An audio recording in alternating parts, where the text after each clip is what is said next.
Hello guys, this is your friend and we are back with a new fanfic. Which is What If Hokage Naruto Got Harem with Tsunade and Temari Part 2. And if you enjoy this fanfic then please press the like button and subscribe to my channel for more fanfic like this. And now let's start the fanfic. Their conversation was interrupted by Sasuke's voice, which was a little louder than usual as he had to raise it in order to be heard over the begging voices of his children. This is all because of you, I should bar you from my house. He told Naruto. Yeah, you probably should. Naruto agreed with a straight face as he walked over to the black-haired man and handed the smallest Uchiha over. So when do you need me to babysit? He asked, one corner of his mouth twitching. Sasuke sighed as he settled the toddler on his hip. Saturday. 5, 6. I'll be there, Naruto promised as he ruffled the little one's hair. Yuta smiled at Temari and went to rejoin her family. Naruto claimed her hand for a kiss before biting the Uchiha's goodbye and watched with a grin as Sasuke ushered his pouting children and chuckling wife past the ramen stand and down the street. Temari stood rooted to the spot, a little too puzzled to move. The lack of a greeting from the brooding Sasuke didn't bother or surprise her, but the rest of the goings-on left her completely baffled. Ready to go, Temari? Naruto asked, offering his arm. What just happened here? She asked, sliding her arm through his before she thought better of it. Well, the long and the short of it is that I introduced the kids to ramen, which they have decided they love. But Sasuke really doesn't like it all that much. Naruto grinned. It's sort of a standing joke between us that sometimes the kids act more like me than they do him. Temari frowned. That clarified absolutely nothing. I'm not sure that I understand. She confessed. Well, I guess it is a little hard to figure out. Basically, it's just the way the kids and I like to bug Sasuke. Naruto winked at her before leading her towards the shopping district. Temari mentally shook her head. It still didn't make a lot of sense, but then she had never had a friend that was close enough to develop inside jokes with. I wonder what it would be like to have someone other than her brothers to hang out with on a regular basis, another person to share her dreams and hopes with. It was a strange concept. Naruto-sensei. A young voice interrupted her train of thought. 3 children approached. Temari guessed them to be around 12. Maybe 13 as they already sported the leaf headbands of their village. Naruto greeted them all warmly. Look, sensei. The lone girl pointed to her headband. We all graduated today. Temari could see the excitement on all 3 faces as they waited for Naruto's response. Yes, I was at the exams today. You all did very well. Naruto praised. The youngsters beamed as Temari tried to remember if Naruto had ever mentioned to her that he was a teacher. Temari. Naruto's deep voice caught her attention. I would like you to meet 3 members of this year's graduating class. Tsuruno. Hiki. He indicated the boy on the left with hunter green hair and gold-colored eyes. Tsuruno. Mika. The girl sported a lighter color of green in her hair than her family member as well as emerald eyes. And Hasida. Oshi. The second boy had white and black streaked hair and purple eyes. Each of the youngsters bowed politely as their names were spoken. And this is Temari-san of the sand. Naruto informed his underlings. Mika's eyes grew round as Temari inclined her head in greeting. Are you the sister of the Hokage? The girl blurted. The Sand Kunoichi nodded, a little curious as to the girl's reaction. The female genin clapped her hands together and sighed dramatically. He's so cute. The boy Hiki elbowed her in the side, causing her to yelp in surprise while Naruto burst out laughing. Temari wasn't quite sure what the now grumbling girl had been talking about. She looked to the chuckling Naruto for an explanation. She means Gaara, he supplied with a wink. Temari was floored. This little girl thought Gaara was cute. If she thought about it, sure. He had matured very well, and if it wasn't for the black lining his eyes, she supposed he would be quite striking. Not that she had ever stopped to consider how her brothers ranked in the looks department. Gaara was too antisocial to give it much thought, while Kankuro hadn't been seen without his face paints in so many years she wasn't sure she remembered what he looked like without them. Finally she decided to put those thoughts aside for a later time as Naruto steered her around the 3 new graduates. "I'll be at the training grounds at 6 sharp, if you want help be on time," he told them as they passed. "Yes, sensei," 3 voices chimed in unison. It wasn't until then that Temari realized that she had missed an entire conversation. "I didn't know you were a teacher," she commented to Naruto in an effort to cover up her lapse. "I'm not, but there are some genin students who occasionally have asked for some help," he replied. "That's very nice of you," she murmured. "Depends on who you talk to," he stated darkly. She knew what that meant. Just like Gaara, Naruto was a demon vessel. And no matter what he did, there would always be those people who would not accept him. "You don't need to worry about Mika," Naruto told her, his voice back to its usual light tone. Temari realized he was changing the subject and didn't object. "That girl has a new crush every week." He reassuringly patted her hand that rested on his forearm. Temari had to admit she was relieved. She had no idea if the girl would be brave enough to voice her opinion to Gaara's face, but better safe than sorry. There was just no telling how her cold sibling would react to something like that. To her knowledge, no one had ever told him anything like that in his life.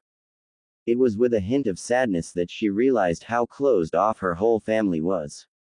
Kankuro was probably the only one who actually went out the occasional evenings on purpose. Naruto's now cheerful voice cut into her speculation of her family's shortcomings. "To date, I believe Mika has declared Kiba to be the most masculine man she has ever laid eyes on and Kakashi the most handsome." Temari's eyebrows went up. "I thought your former teacher always wore a mask." Naruto's eyes twinkled. "He does." She found herself laughing now she had an idea of how the girl's mind worked. An overly active imagination at its best. "Now where was I?" Naruto mused. "Oh right. Kankuro has been pegged as the one with the most potential." Temari laughed harder. "Her hentai brother. And she asked Sasuke to marry her." Naruto finished with a chuckle. "And those are just the ones that I know about." Temari giggled behind her hand. She would have loved to see what the Uchiha's reaction had been. "So what about you, Naruto?" she asked, nudging him with her elbow. "Are you saying she hasn't crushed on you yet?" she teased, batting her lashes up at him. "Actually, she proposed to me after Sasuke turned her down." "Oh really?" She drew the question out teasingly. According to her, it would be an advantageous match for her as I'm the next in line to be Hokage. Temari had to admit she was a little stunned. All that going around in the head of a 12-year-old, it was amazing. "So what did you tell her?" She was very curious to know how he had handled the situation. "I told her that I would rather be her teacher and help her become a strong ninja so that she didn't have to worry about finding a husband until she was ready for one." The kunoichi had to admit it was a good way to answer without hurting the girl's feelings. But was curious as to why he had chosen it. As if reading her mind, Naruto explained. "Mika saw her mother murdered by a robber. Her father had died of an illness not long before. She came to live with an aunt and uncle a little over a year and a half ago." He sighed. Despite the fact that she passed 3 years of training at the academy in only a little over a year, she still thinks she needs a man to protect her. He finished soberly. "And you don't think she does?" Temari had no idea where that question had come from. "Do you?" Naruto asked in return. Before she could even begin to think of a reply, he steered her into a store and the chance was lost. It was 2 hours into the shopping spree and Temari was certain that her cheeks would be permanently stained red. Naruto was in the lingerie shop with her. Sure, he was by the door having a friendly conversation with the teller, but still. This was a women's store, for crying out loud. Making her selections as quickly as possible, she took them up to the counter. Temari avoided eye contact with Naruto as the woman he had been talking to rang up the items. Then came the most embarrassing moment of Temari's life. Naruto paid for the purchases, took the package and added it to the other bags of clothing he was carrying, then placing his free hand on the small of her back he ushered her towards the door as he said goodbye to the clerk. He just bought my underwear. He bought your other clothes too. Need I remind you that at the moment you don't have any money? That's not the point. You're right, the point is, you've never had a man buy you anything before and now that one has you're not sure how to react. But underwear. It's embarrassing, people probably think we're a couple. Hate to break it to you but the boy has bought you undergarments before, ones he picked out himself. And besides, who cares what people think anyway? I do. You can be such a prude sometimes, you know. Are you alright, Temari? Naruto asked. She glanced up to see him giving her a funny look. Fine. She growled at him. Are you sure? You look a little miffed. He commented. Temari discovered right then and there as her blood pressure went through the roof that she didn't currently have the level of control over her emotions that she normally did. Why did you have to go in there with me? She asked in exasperation after taking a couple calming breaths. That woman probably though we were a couple. Now why did she have to go and voice her thoughts? Naruto stopped walking. You mean Janine? Nah. She knows I go in there all the time. Temari moved in front of him so she could look him in the eye as well as stop him from moving forward again. You go in there all the time? He nodded. What are you, some kind of cross-dresser? She wasn't sure why Naruto's answering chuckle was pissing her off. No, I'm not. His brilliant blue eyes were sparkling with laughter even though he kept a straight face. Actually, I've gone in with Sakura a couple times as well as Yuta and Hinata when I'm helping babysit. He informed her as a chuckle escaped. And every once in a while one of the guys will ask me to pick something up for them. Sasuke especially wouldn't be caught dead in that store. Temari stared at him. Was he serious? Are you kidding? Nope. He chuckled again and she felt her temperature rising again as well, and it was definitely from agitation. You're saying that you go with your friend's wife as well other female friends while they shop in a lingerie store? Another chuckle. Yep. Why the hell would you do that? She asked in a strange mix of shock and exasperation. Like I said, I help babysit although sometimes they want a guy's opinion. Temari looked him up and down before narrowing her eyes at him. Are you gay? If he was it would certainly explain why she was so comfortable around him. Naruto's jaw dropped. Hell no. He practically shouted before returning her glare. You know, you look really pissed for a woman who claims nothing's wrong. He growled stepping closer to her, effectively changing the subject. Temari refused to give an inch, even though their noses were nearly touching. I'm fine, she snapped. And I'm not pissed. A soft chuckle interrupted them. My, this sure looks interesting. Came a gentle voice. Temari and Naruto both turned to see the white-eyed Hinata smiling at them. The Sankunoichi felt her cheeks flame as she realized how it must look being caught in such a petty argument. She really needed to figure out why she was reacting too strongly to such a minor thing. Hinata-chan. Naruto greeted the newcomer warmly. Sorry. Temari apologized, bringing his attention back to her. I'm afraid I'm a little off-kilter lately. Naruto's trademark grin returned full force. No problem, he assured her before turning his attention back to the Hyuga woman, who Temari belatedly realized had a small child resting easily on one hip and another older one by the hand. Since when did the Hyuga heir have children, she wondered. Naruto crouched down and held out his arms. The little girl in her buttercup yellow dress squealed as she let go of her mother's hand and flung herself at the blonde. Fly, fly, the little one demanded. Standing upright, Naruto complied by tossing the girl into the air, then easily caught her again when she came back down. The little sprite giggled wildly as her black pigtails whipped about her face. Hinata sighed. I wish you wouldn't do that, Naruto. She admonished gently. Naruto just continued to grin. But she likes it. Again, the child demanded, and so she was launched into the air a second time.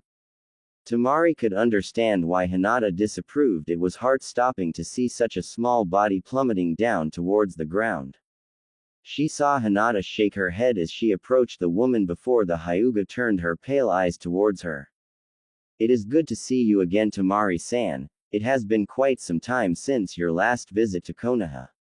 We have missed you the last couple times your brothers have been here. It has been a number of years.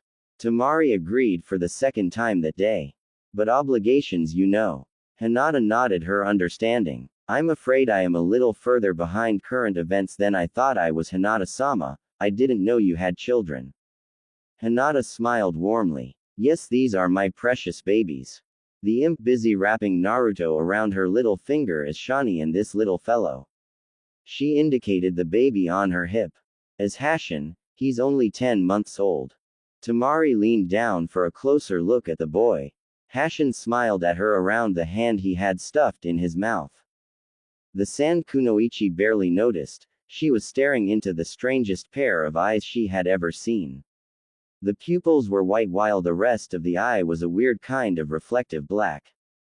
He didn't inherit the Hyuga eyes, I'm surprised. Temari commented as she straightened.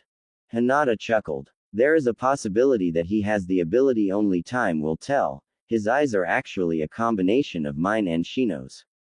She informed Temari. Shani's are the same. I had forgotten that she married the bug user. Temari thought. Boy, have I been out of the loop. I see you've been shopping.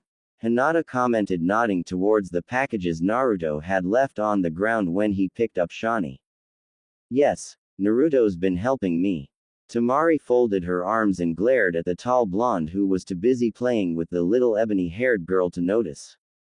He even followed me into the lingerie shop. Hinata laughed. Yes, he would. Nothing phases that man. He's followed me into almost every shop in town when he's helping me with the kids. It was very embarrassing. Temari grumbled. I assume you mean for you. The Hyuga asked kindly. Temari nodded. She was sure her cheeks were turning pink again. Hinata moved closer and patted her on the shoulder. Naruto almost never gets embarrassed, he just walks into anything without blinking. Next time something like this comes up, you just need to tell him to wait outside. He'll understand, she counseled in her gently voice. Temari smiled weakly. Maybe she had overreacted a little too much. Mommy, can we go with Uncle Naruto to get groceries? Shani asked, suddenly appearing beside the two women. We were heading there anyway, dear, so I don't see why not. Hinata answered her daughter. Shani clapped her hands as she bounced up and down on her toes in excitement, and Temari was convinced she had never seen anything as cute as that little girl.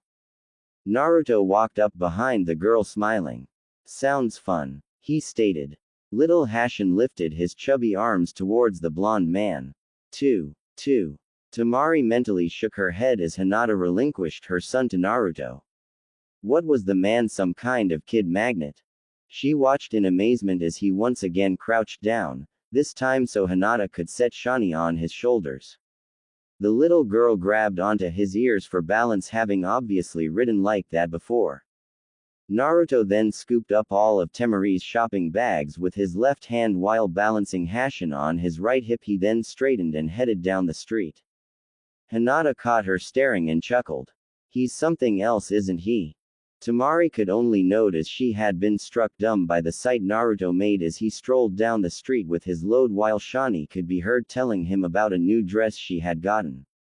She couldn't put her finger on it, but it had struck a chord inside her that she hadn't known was there and didn't know what it meant, so she decided to shrug it off for now as she and Hinata started after Naruto and his load. It was definitely the most entertaining shopping trip that Temari had ever been on. Once inside the small grocery store, Naruto had found a cart and set both children in it along with the bags of clothes, then proceeded to roar around the store making the weirdest noises for sound effects for the cart's every stop or turn. Temari and Hinata only caught glimpses of the threesome rushing in between aisles. They never lost track of them, however, for the children seemed to be constantly laughing and shrieking with glee. At one point Hinata commented dryly, The only good thing about all the noise they make is that after shopping with Naruto, the two of them are completely worn out by the time we get home. The two women had a good conversation while shopping at a much slower pace. Temari told Hinata the short version of why she was staying with Naruto, while Hinata filled her in on the many goings-on of Konoha since her last visit, which turned out to be a lot.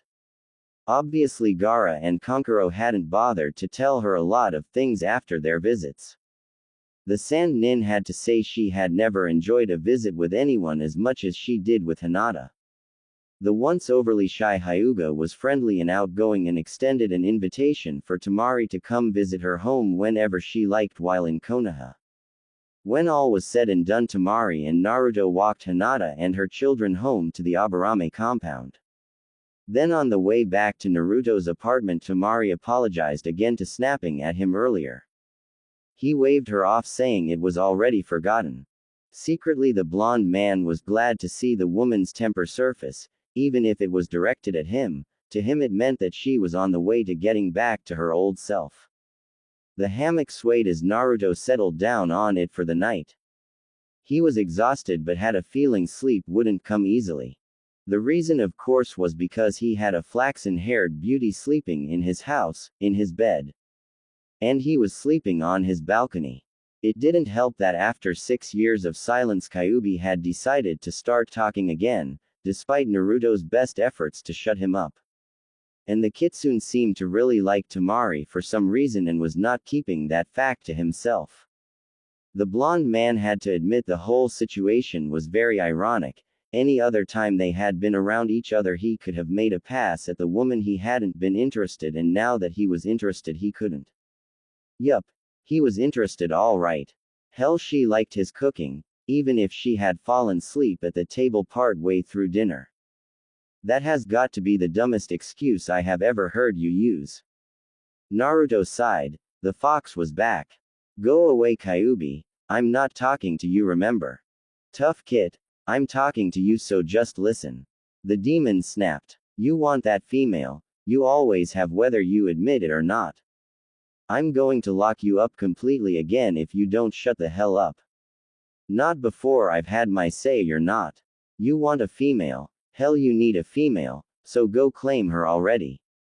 Naruto did his best not to dwell on the images the demon's words invoked in his head. This is none of your business, Kyuubi. The fox snorted. It's still about that girl, isn't it? Don't go there. Look, kid, I know part of it's my fault. I should have never encouraged you, but give me a break. Human females are in an entirely different group than vixens.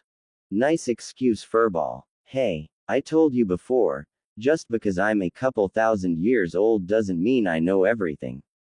Ya no shit. I don't know how many times you expect me to apologize to you. I messed up, so get over it already. I did try to change your mind before all the shit hit the fan. Whatever. The Kyuubi growled in frustration. Look, the past is the past, so leave it there. That's enough, furball. Whether you want or not, you need to hear this. The fox yelled back. I don't give a damn what that bitch said or did. As far as I'm concerned, she is rotting in hell somewhere, so for crying out loud, get on with your life. Kyuubi. Naruto snapped. He couldn't handle the kitsune's voice or words any longer. So for the first time he used a combination of spells he had learned from Jiraiya years before. He bound the nine-tailed fox and shoved him as far back into the dark recesses of his mind as was possible, thus making it impossible for the demon to communicate with him unless the new seal was released.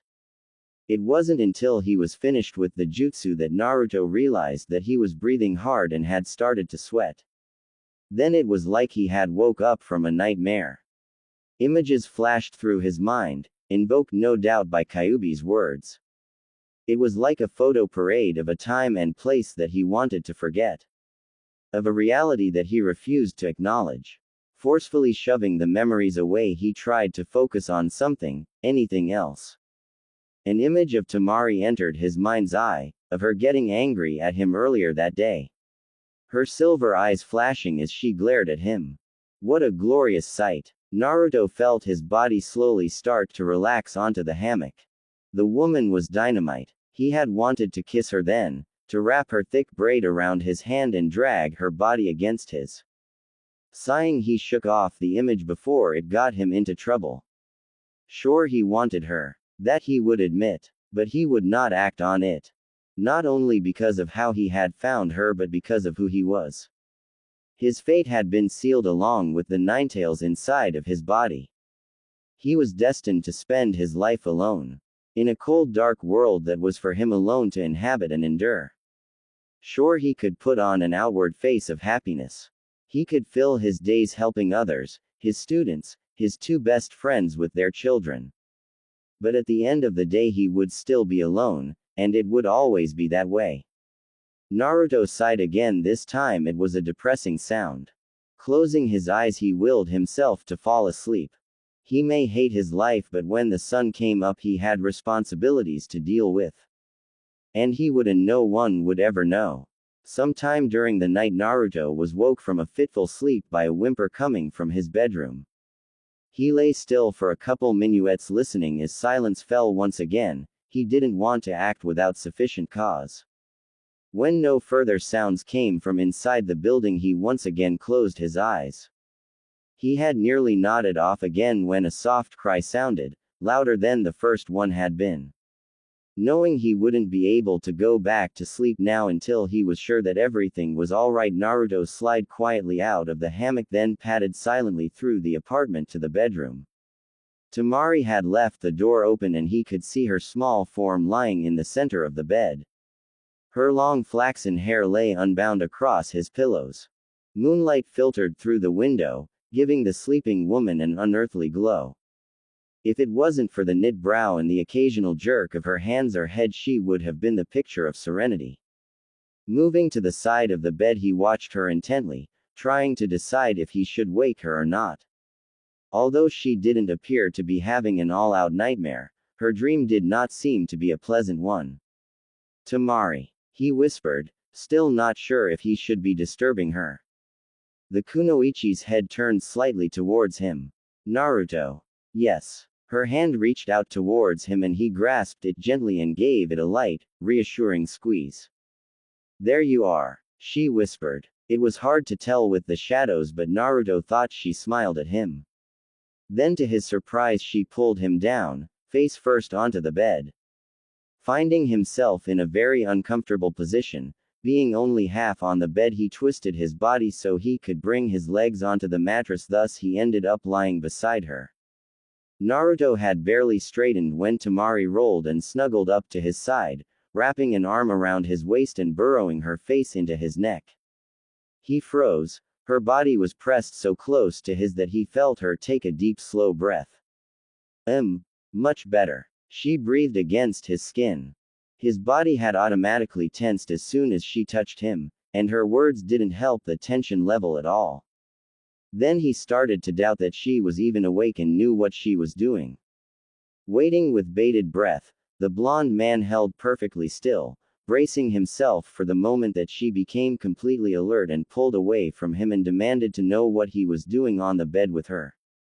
That moment never came, however. In fact, the kunoichi snuggled closer, draping one leg over his and shifting so that their bodies touched from shoulder to toe. After a few moments, her slow, even breathing told him she was in fact asleep, at least she was now. Naruto debated whether he should try to slip out of her embrace and run the risk of waking her again or wait until she moved away from him herself. Finally, he decided not to disturb her and thus run the risk of a confrontation. After all, she was still under the covers while he was on top. It really wasn't any different than how they had slept on the way home to Konoha. He would go back to his hammock as soon as she moved off of him. Stifling a yawn, the logical part of his brain hoped that would be soon. He was beaten, he really needed to get some more sleep. But another part of him, a small voice that actually sounded suspiciously like the Kyuubi, told him to pull her closer and enjoy the scent and feel of her. Her hair smelled of his shampoo and he found that he liked it. His eyes slowly drifted closed. He just needed to rest them for a moment. Temari woke very slowly. She could feel the sun on her face, but she wasn't ready to open her eyes just yet. She was far too comfortable. Her other senses also started to become more alert. That's when she realized that the blankets seemed a little heavy. Her lashes lifted and she found herself faced with a mass of sunshine yellow hair. A smile touched her lips when she realized it was Naruto's head resting on her chest while the rest of his body covered most of hers. He was still sound asleep. Still half asleep herself, she didn't think twice when her hands lifted to smooth his unruly locks away from his face. His hair feels like silk. She wasn't sure how she expected it to feel, but she liked the texture and sunk her fingers deeper to gently massage his scalp. Naruto made a soft humming noise and shifted his head, moving into her touch. Smiling again, she continued to rub her fingers in tiny circles when a thought came to her. I thought he was going to sleep out on the balcony. I wonder what he's doing in here. She was still too relaxed to be alarmed with the situation. She felt one of his hands move, and as it came to rest on her hip, she could feel the heat of his palm, even through the covers. It was then that it truly clicked that he was almost completely on top of her. And to her complete surprise, the realization didn't frighten her.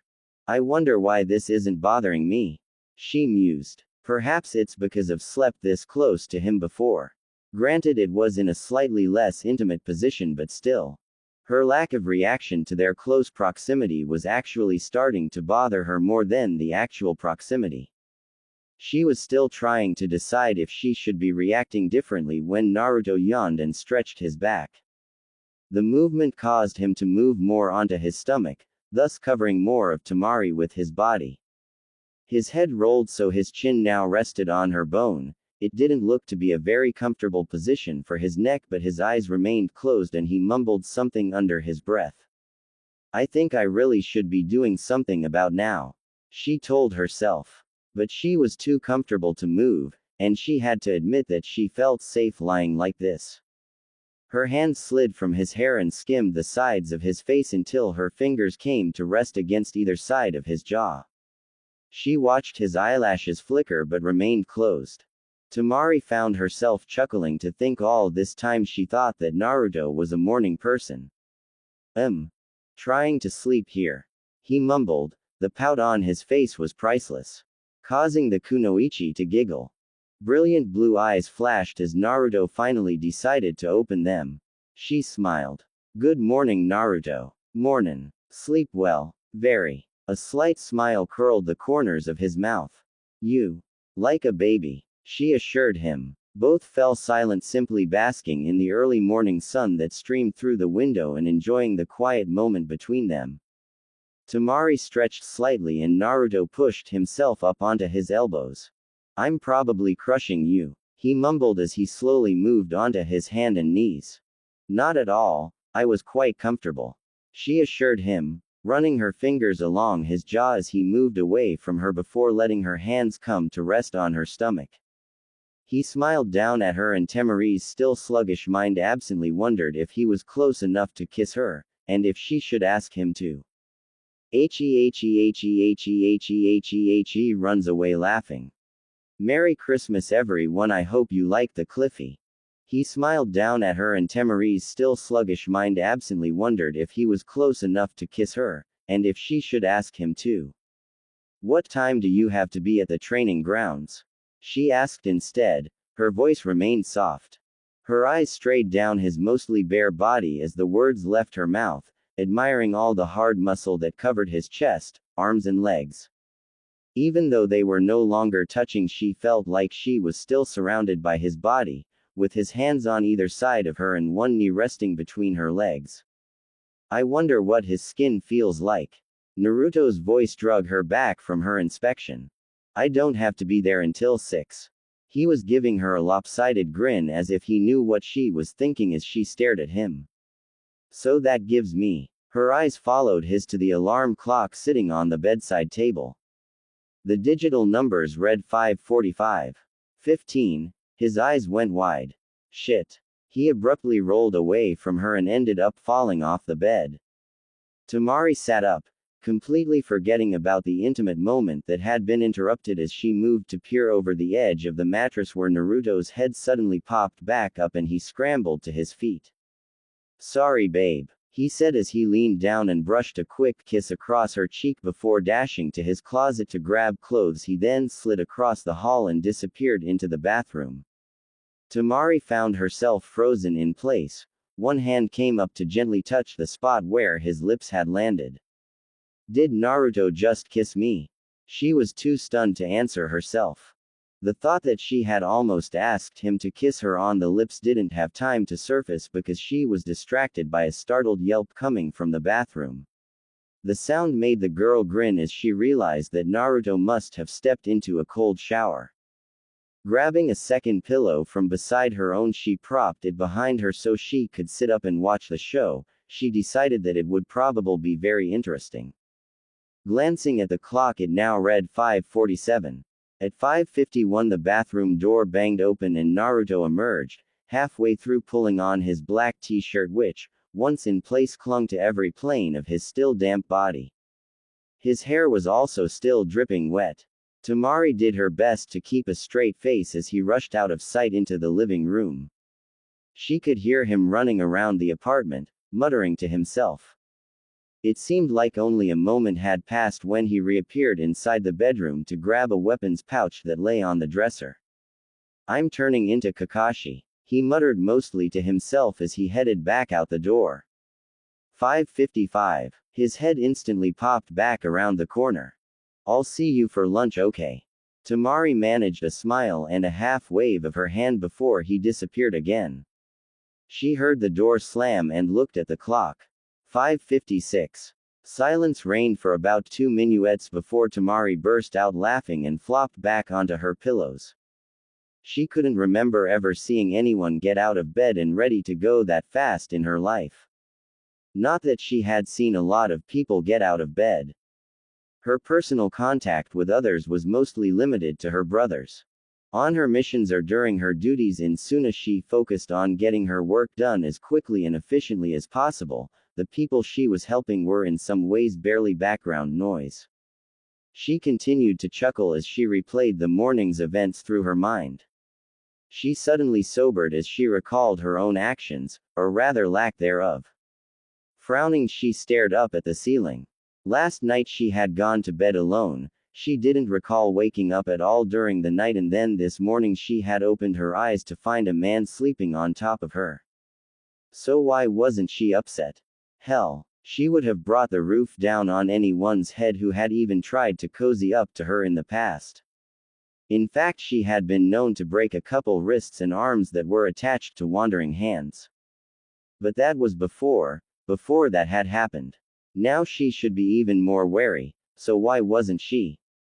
Naruto had kissed her, for crying out loud. On the cheek, granted, but what about earlier? She may not have a hell of a lot of experience in that area, okay, no experience. But she was pretty sure the two of them had almost kissed for real. She should have freaked, pushed him away, something. But no, she had wondered what his skin felt like. And no, she was just lying there, staring into space with butterflies in her stomach just thinking about the whole thing. With a groan, she rolled onto her front, taking the blanket and sheets with her as she buried her face in the pillows. She was messed up at the moment to make any sense of her own actions or lack thereof. The soft feather pillows muffled her sigh as she gave up trying to pick apart the morning's events. Hopefully Gaara and Kankuro would arrive soon to retrieve her, and then maybe once she was home she could start getting back to normal. Naruto was halfway down the street before it occurred to him to simply teleport to the training grounds. He shook his head at himself as his hands made the correct signs. With a puff of smoke, he appeared in the middle of his favorite training field. "You're late, sensei." Naruto spun around at the sound of a child's voice to find Teruno, Mika, standing with her arms crossed over her chest and one small sandaled foot tapping on the ground impatiently.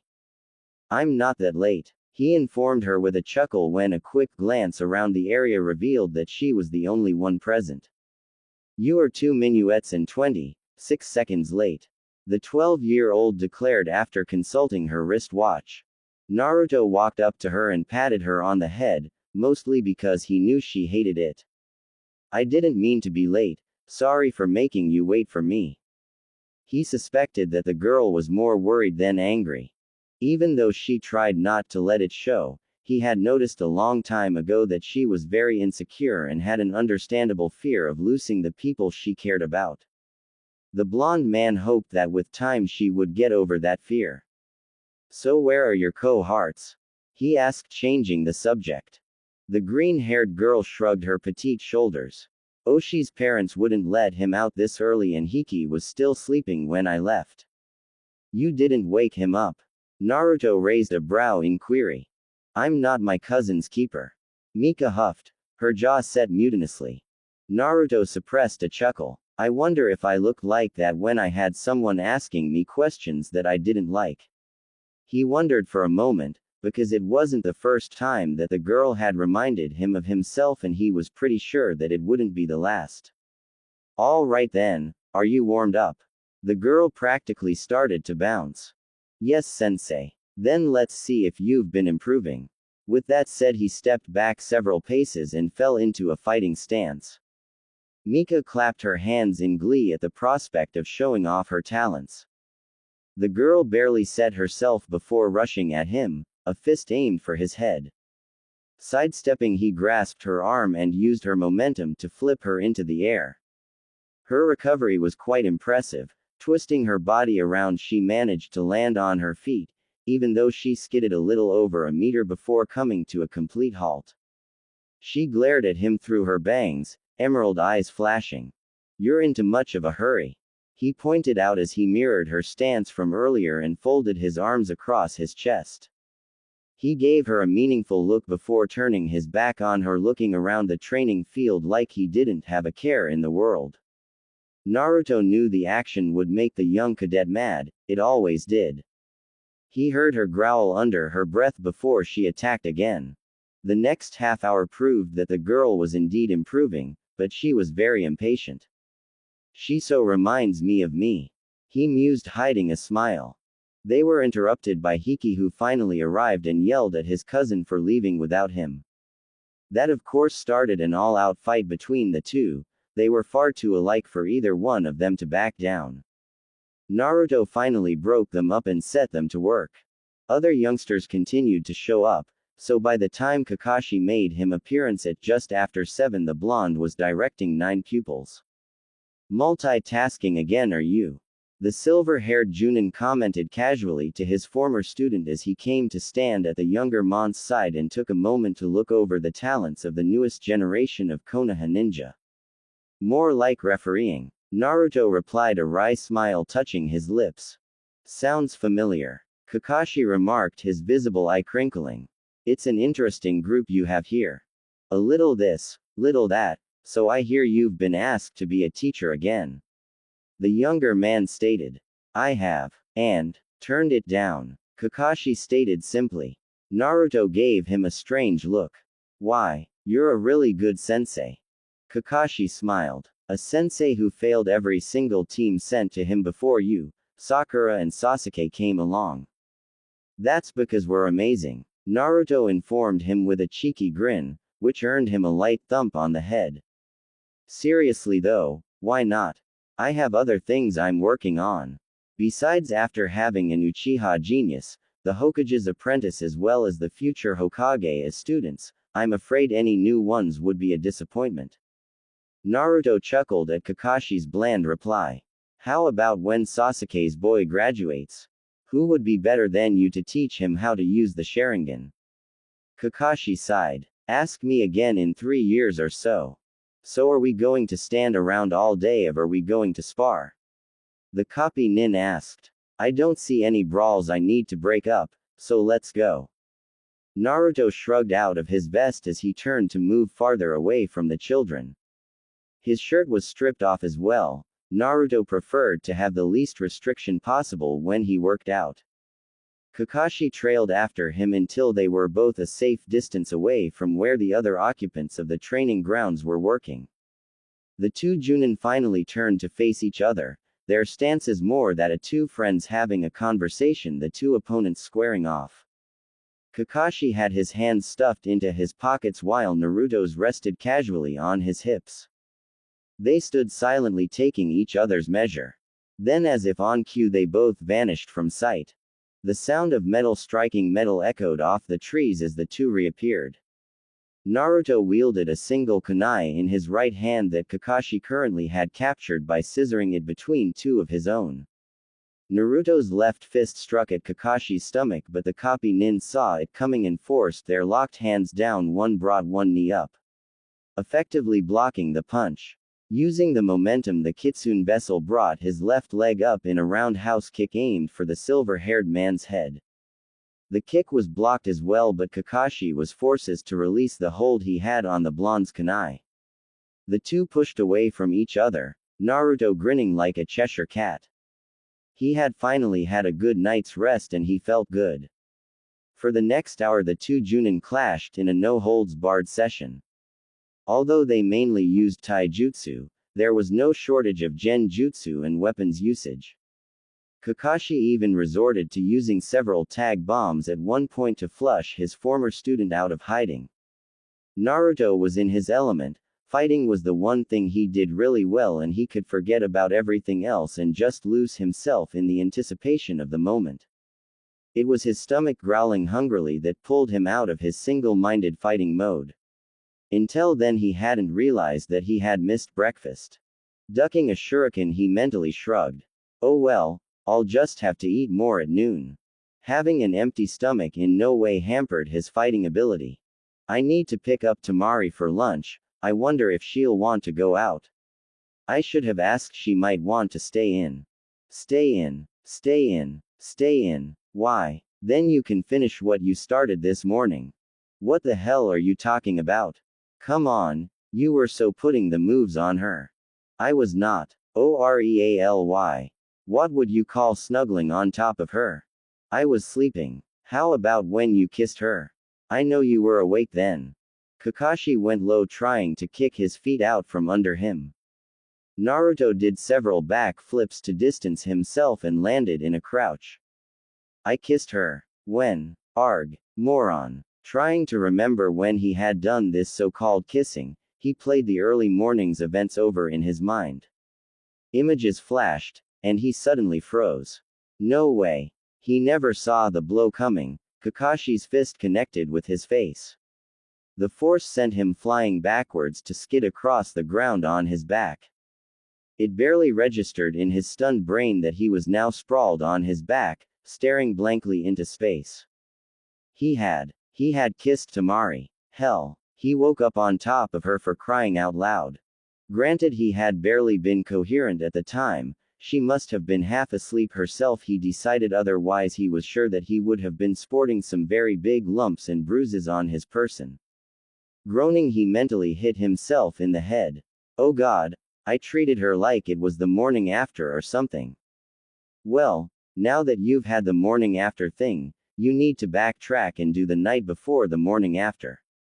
Before he could slap himself for real, a gloved hand waved in front of his face, jerking him away from his thoughts.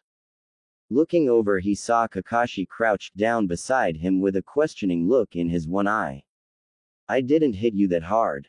The older man commented. You didn't. Naruto pushed up onto his elbows and looked around, trying to remember exactly how he had ended up on the ground.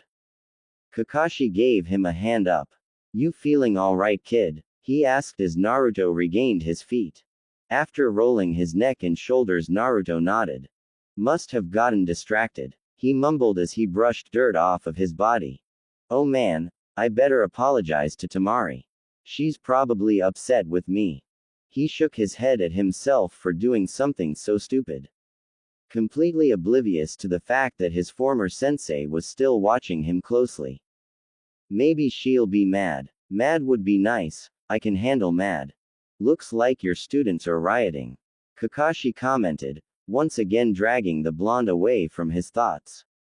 Following the copy nin's line of sight, he saw all of the youngsters bunched together and shouting. Sighing heavily, he teleported across the training field to where the group was gathered. Pushing his way into the circle, he rolled his eyes when he saw Mika straddling an older boy and was beating the tar out of him. The group grew quiet as he walked up to the combatants and dragged the furious girl off of her victim. The boy instantly scrambled to his feet, nursing his jaw. Naruto had to keep a firm hold on the back of Mika's jacket to prevent her from attacking the boy again. "Does anyone want to tell me what's going on here?" he asked sternly, looking around the circle. All eyes were down, studying the ground. "Mika." The girl folded her arms and glared at the boy across from her, who was sporting a bloody nose and lip as well as more than a few bruises. "He said I'm not allowed to be a ninja," she finally growled. "Just because my parents weren't." Mika lunged at the boy again, but Naruto held her back. Then he turned his hard gaze on the boy.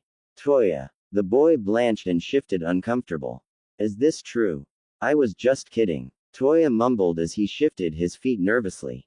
"That is not something you kid about," Naruto informed him. "I'm disappointed in you, Toya." The genin's head jerked up, his eyes wide. I'm sorry, sensei. You don't apologize to me, to Mika," Naruto told him before turning his attention to the other children. "Training is over for the day. Some of you are due back at the academy in a few hours, you had best get ready." As the others slowly started to head back towards the village, Mika pulled out of his grip and dashed farther into the training forest. With a sigh, the Junin turned to follow, leaving the boy Toya where he stood. He saw Kakashi give him a two-fingered salute before the silver-haired man disappeared in a puff of smoke. Naruto had no problems following the girl through the forest. He took his time, wanting to give her a few moments alone before he got to her. He finally found her sitting under a tree with her knees drawn up to her chin, sniffling. He didn't say a word. He just sat down beside her and leaned against the tree, waiting for her to say something. It didn't take long. "Toya's a jerk. I've been told that all boys are jerks when they're Toya's age." Naruto suppressed a chuckle as he spoke. He didn't want to upset the girl any more than she already was. "He's the jerkiest." The girl sniffled as she wiped her nose on her sleeve. "Well, don't worry about it too much. After the beating you gave him, I doubt that he'll bother you again." Getting to his feet, he brushed off his pants and waited as Mika slowly got to her feet and did the same. He had taken a couple steps in the direction of Konoha when the girl's quiet voice stopped him. "If my mom and dad had been ninja, they would still be alive." Naruto turned in time to see her emerald eyes once again fill up with tears. And her slight frame started to quiver with silent sobs. "Oh." Naruto went back and knelt down in front of the girl so that they were closer to eye level. Now what? He didn't think that he should point out that shinobi didn't exactly have a long life expectancy. So instead he did the only thing he could ever think of doing when confronted with a crying female. He gathered the grieving girl into his arms and held her close. Almost instantly her small arms wrapped around his neck and she buried her face in his bare chest. Naruto knew there was nothing he could say that would help, so he decided to just hold the girl until she felt better and then take her home. Sighing, he mentally shook his head. He hated seeing a woman cry, and this was the second one he'd had to deal with that week. "Why me?" Kakashi watched how Naruto handled the brawling children and was rather impressed. His former student had certainly learned patience over the years. It still amazed the scarecrow that the blonde always seemed to have a never-ending stream of children following him around. And from his observations, the younger generations seemed to hold no fear or hate for the demon vessel. Perhaps, he mused, attitudes towards Naruto were slowly starting to change. Kakashi doubted that Naruto even noticed. Just like he didn't seem to notice the devastated look on the boy Toya's face when he voiced his disappointment. The genin was obviously crushed from the mild rebuke from his idol. "Yes, very interesting," he mumbled to himself. But the former teacher pushed that aside for another time. Right now he wanted to know why the young man had seemed to zone out in the middle of a match. The punch that had sent him flying had been meant to be a distraction, for crying out loud. Kakashi knew Naruto was way too skilled to let that kind of a punch hit its target, usually. Something was definitely up with the blonde, and he stroked his cloth-covered chin thoughtfully for a moment before suddenly grinning, sending a salute Naruto's way as he prepared to teleport. He knew someone who would probably know what was going on. Tsunade was not a morning person. She sat at her kitchen table sipping some very strong, very black coffee. It normally took at least 3 cups of the thick brew to get her going, and she was only halfway through her second cup. She hadn't even started getting dressed yet. Clad only in a short lavender wrap that was loosely tied at her waist, her golden locks hung down her back in tangled disarray. It was the only time of day that the Godame looked anything less than perfect. She was still half asleep and threatening to nod off again. After all, she still had a good hour before she had to head to the office. The sudden appearance of a tall shinobi directly across the table from her, along with the loud pop that came with him, nearly gave her a heart attack. Her drooping eyelids snapped open as her body jerked upright. The movement nearly sent both her and her chair over backwards. Something must be wrong. Her large coffee mug went flying as she jumped to her feet. "What's wrong?" she demanded, ready to fly into action. Her earlier dozing completely forgotten in the face of a possible threat. The masked shinobi before her merely shoved his hands into his pockets. "I punched Naruto," Kakashi informed her, his voice bland. Tsunade blinked and froze in mid-motion as she was about to push away from the table. "What?" "In the face," sent him flying. "Wah. That punch wasn't even supposed to land, it was a diversion," Kakashi continued, seemingly oblivious to the fact that his commander's mouth was hanging open and she hadn't uttered a word since the first outburst. Folding his arms across his chest in his no-nonsense stance, Kakashi had the gall to glare at her with his one good eye. "What's going on, Tsunade?" The Hokage blinked and sputtered, trying to make sense of his cryptic statements, while at the same time coming to realize that her personal space had been invaded for no reason. "Kakashi," she growled once she got a hold of herself. She placed her hands on the table in front of her and returned his glare with one of her own. "Explain yourself immediately." "I already did," he replied, meeting her snapping chocolate death glare head on. And no, he wasn't noticing the fact that when she leaned forward, the weight of her S was causing her wrap to loosen. "You mean to tell me that you came barging into my living quarters without permission to tell me that you punched Naruto?" The sentence ended in a shriek as she straightened to her full height, such as it was at only 5'3". The blonde senin was now furious and she pounded her fists on the table in anger, leaving 2 slight dents in the 6-inch oak. "I don't see the problem. This is important," Kakashi stated firmly, never once moving from his cross-armed stance as the woman before him fumed and was quite obviously trying to control herself. Finally able to stifle the urge to choke the life out of his body, Tsunade threw her hands up in the air as she collapsed back into her chair. "What's so important about a black eye?" The copy nin's eye rolled. "We're talking about Naruto." "So?" came the exasperated sigh. Tsunade's eyes narrowed again as the silver-haired man in front of her sighed and shook his head at her. The urge to do him bodily harm was starting to come back. "The fact is, I can't touch that boy on his worst days." Her brows lifted at that revelation. "Since when?" The scarecrow shrugged. "That's not the point. He seemed to zone out after I nailed him." It was now her turn to roll her eyes. Maybe he was disorientated or got distracted. This is Naruto we're talking about. He wouldn't get disorientated in a fight if you cut his head off. And he hasn't gotten distracted in a battle since he was a teenager. Tsunade rubbed her temples in small circular motions. "Kakashi, I still don't see what the big deal is. The world is not coming to an end because the boy got hit," she pointed out in a tired voice.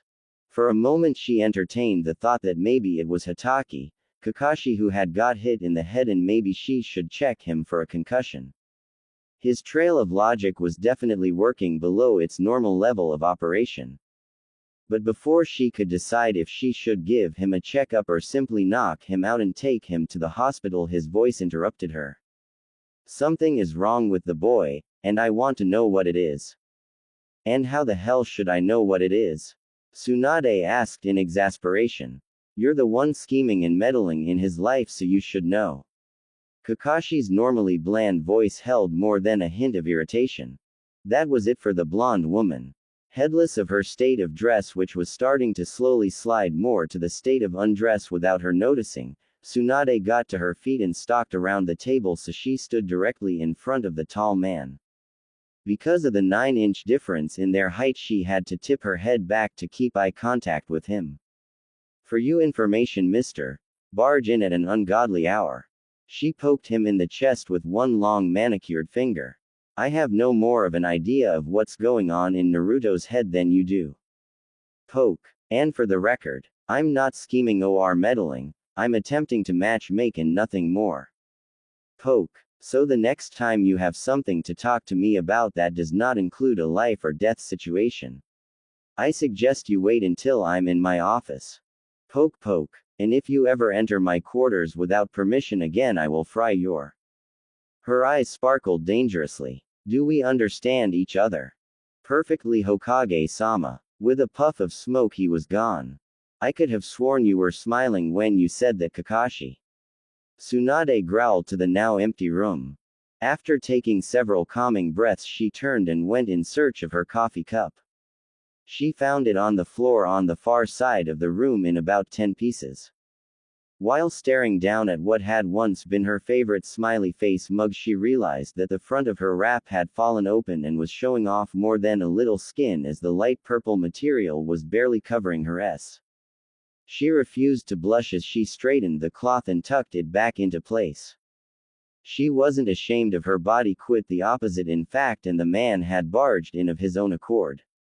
Of course, if she heard that he had told anyone about seeing her this way, she would quite happily shut off every chakra path in his body.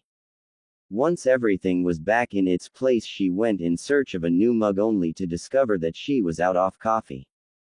At that, she started cursing Kakashi to the depths of hell while planning to find him a 6-month mission guarding scarecrows in a farmer's field without his damn books.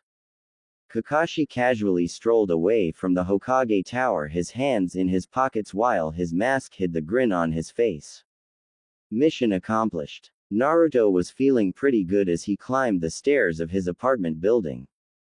He had just finished scaring a certain nosy Anbu into almost wetting his pants. Telling someone that he would incur the wrath of Onsabaku no Gaara if any more reports involving the Kazukage's sister were falsified tended to do that to a person. He felt almost guilty using the fear Gaara still tended to strike in people to get back at the Anbu, but he shrugged it off. The redhead would have done far worse if he had been there and read the report that came in. As soon as he was facing his own door, the satisfaction he had been feeling evaporated. He still had to face Temari over what had happened that morning. He wondered if she was going to throw things at him if she was angry, and if he should dodge the projectiles or simply let them hit him. He stood staring at the wooden door. He was not looking forward to opening it and going inside. Funny how one potentially upset woman scared him more than any opponent that he had ever faced. Knowing he was only putting off the inevitable, he took a deep breath and quietly opened the door and stepped inside.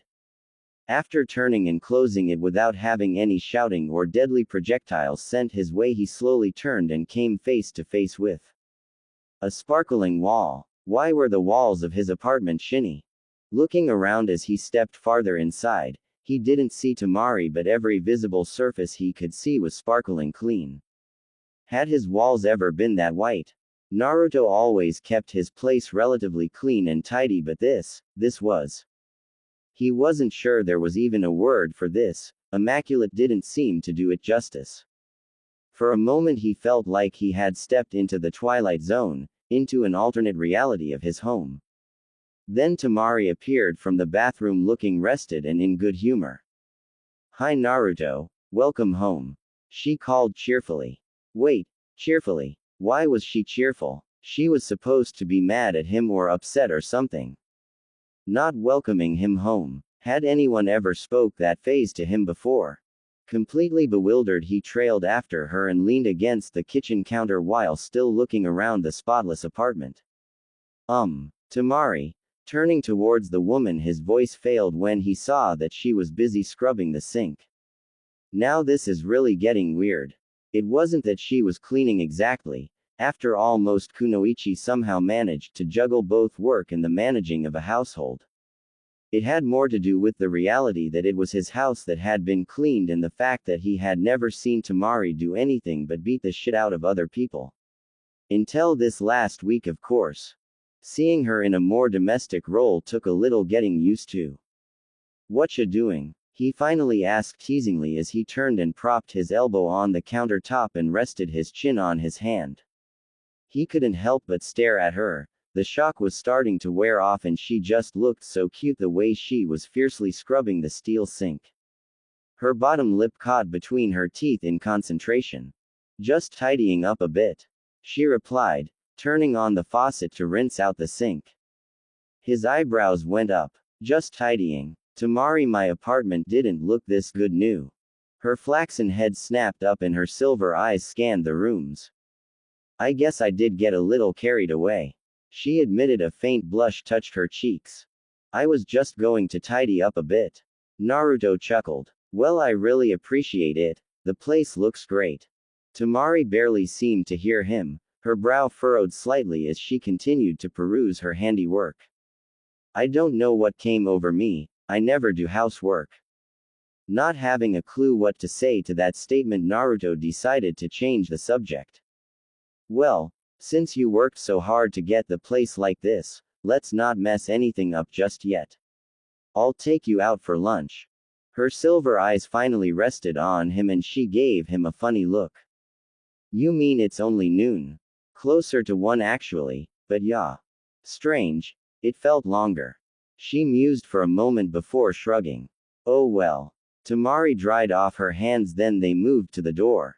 As Temari slipped into her new sandals, Naruto decided he should apologize before they left the building. Even though she didn't seem to be angry or upset, he didn't want to take any chances. He knew from experience that women never forgot any grievance, even if they pretended otherwise. About this morning, he wasn't really sure how to start. "Oh yes." Temari interrupted him. "I wanted to thank you for that." He blinked, completely confused. "Thank me?" "Yes. I realized that I must have made some noise while I was dreaming and you came to check up on me." She smiled at him. A real genuine smile that reached all the way to her eyes, causing them to sparkle. "It's funny actually. You were in my dreams last night too." She didn't mention the waking up on top of her thing. "I was." He seemed incapable of uttering more than 2 words at a time. He was still too stunned. And her smile wasn't helping either. "You saved me." "I did. Smooth man. Real smooth." Temari reached up and brushed off some dirt from the left shoulder of his jacket. The gesture felt intimate, the way she had stepped closer to him. "Kiss her." "I don't think that's a very good idea." "Bull. She's practically coming on to you." "No, she's not. Besides, I'm trying to apologize for kissing her earlier. So kiss her now, then apologize for both." Naruto wished he could dismiss the voice in his head as the Kyuubi, but he knew that wasn't possible. The fox was now completely sealed and the blonde shinobi found it rather disconcerting that his own inner voice sounded so much like the demon. "You're not angry about the kiss?" The words came out before he could stop them. He was back to being as stunned as when he first walked into the apartment. Temari shrugged at his question. "No harm done, besides we're friends." With that, she stood up on her toes and gave him a soft peck on the cheek. "There. Now we're even. Shall we get going? I'm starving." She then proceeded out the door, leaving a very stunned Naruto to trail after her. He wasn't sure what to do next. The woman was just acting too strangely, not at all how he had been expecting her to. But then he had to admit that he really didn't know her all that well, so maybe she was normally this easygoing when she wasn't out in public. He had no idea. The only side of her that he had ever seen was the tough as nails chick that rivaled Anko and Ino in the scariness department. With the exception of the last week, of course. That was the other thing that was starting to bother him. Why did she seem so comfortable around him? Was it possible to recover from what she had been through that fast? Naruto finally gave his head a shake. All of the questions bouncing around inside his skull was starting to give him a headache. So he decided to just be glad that she wasn't mad at him or crying again and just try to go with the flow. All through their meal, Temari had tried to figure out what had come over her. She felt happy and bubbly, and she had enjoyed scrubbing walls for crying out loud. She didn't even want to touch on what had possessed her to tell Naruto that she had dreamed about him. Even if it was true. Then there was the kiss. Both kisses actually. Why on earth she had allowed the first and given the second was quite beyond her at that point. And since when had she become such a chatterbox? She had practically talked Naruto's ear off on the way to the restaurant. Something wasn't right. She had assisted women who had been through experiences similar to hers, and she had witnessed the depression most of them had fallen into at one point or another. So why wasn't she depressed? Or more nervous around men? It didn't make any sense at all. Even now, an hour later, collapsed on Naruto's couch, exhaustion finally having caught up with her still weak body. The only question that had been answered was why she wasn't nervous around men. The answer was simple: she was. It turned out that it was Naruto who she wasn't nervous around. A fact she discovered when she had insisted on heading back to the apartment on her own after their meal in desert, as Naruto had to head back to work and she didn't see the point in him taking her all the way back just to backtrack to the Hokage tower. She had reasoned that she would have to be on her own sooner or later, so had shooed him away despite his protests and headed off. As it turned out, without the big shinobi at her side, the return walk had taken on a very different aspect. All the alleyways seemed menacing and the shadows seemed to move. She walked on eggshells the whole way. As far as she was concerned, she thought she was doing fairly well until a man she passed winked at her. Then it had taken every ounce of willpower she possessed to keep herself from breaking into a panicked run. With a groan, she rolled over on the couch she was currently occupying and buried her face in the cushions beneath her. Now that she was safely locked inside the apartment and had had a chance to calm down, she felt like an idiot. But she grudgingly realized there was nothing she could do about the whole thing now. She just had to do better next time. For now, she was forcing her mind away from the whole incident and was trying to come up with something else to think about. Like how it wasn't a good idea to clean an entire apartment like there was no tomorrow when one was still recovering from injury. Once she had actually sat down for lunch, she had found it difficult to get moving again. Note to self: cleaning is evil. Her entire body was sore, her muscles ached, and her hands were killing her. How she had walked to and from lunch without collapsing was a mystery. Well, not completely. Adrenaline had been a key factor on the return trip. At least something in her body still worked properly. Nope, that wasn't a good topic either. Now she felt like a pathetic weakling, which at the moment she felt she technically was. But that didn't mean that she wanted to dwell on it. So what else could she focus on? What about those women? Oh yes, the bitches. Anger suddenly resurfaced, burning through even her exhaustion and pushing aside all her other emotions for the time being. After leaving the restaurant, Naruto had been stopped by someone who had questions for him, so Temari had wandered over to a nearby street vendor to wait for him. It was then that she had been approached by 3 women, 2 of which were kunoichi. And they had started asking her strange questions. Flashback: "You're the woman who's been staying at Uzumaki's place, aren't you?" the redhead in the group stated rather than asked. Temari had no idea how to react to the woman's hostile words and manner. So she simply nodded as she took in the 3 women's appearances. All 3 of them made her uneasy. There was something in their eyes that she couldn't quite place, but it sent a shiver up her spine. So how was it? Temari drew a complete blank on what it was they were talking about. "Have you moved in?" one of the others asked. "You're taking your life in your hands, you know. What? You're not going to hold out on us, are you?" the third asked. not giving her time to even attempt a reply as all three started moving closer to her. Temari then got the distinct impression that she was being stalked and she had no idea why. Taking a defensive step back, the sand nin came up against something hard and unmoving. What's going on here? Naruto's deep voice sounded from behind her. At the same time she felt his arm wrap around her waist and draw her back to tuck her against his side. Uzumaki. Hello. The redhead greeted rather coolly. We were just having some girl talk. I'll bet you were. Naruto growled. Temari was startled by his tone as well as the feeling of the growl that vibrated through his chest which she was currently pressed against. Looking up she saw that his normally sparkling, friendly blue eyes had turned cold. We were just getting to know your new girlfriend. The redhead informed him. Temari bristled, not only at the assumption but also at the way the woman's tone of voice made the statement sound very much like an insult. She had the sudden very violent urge to do bodily harm to the redhead. Temari-sama is a ninja from Sand, here on important business and she just happens to be under my protection for the duration of her stay in Konoha. Naruto informed them. I don't see a Sand insignia anywhere. The petite brunette remarked snidely.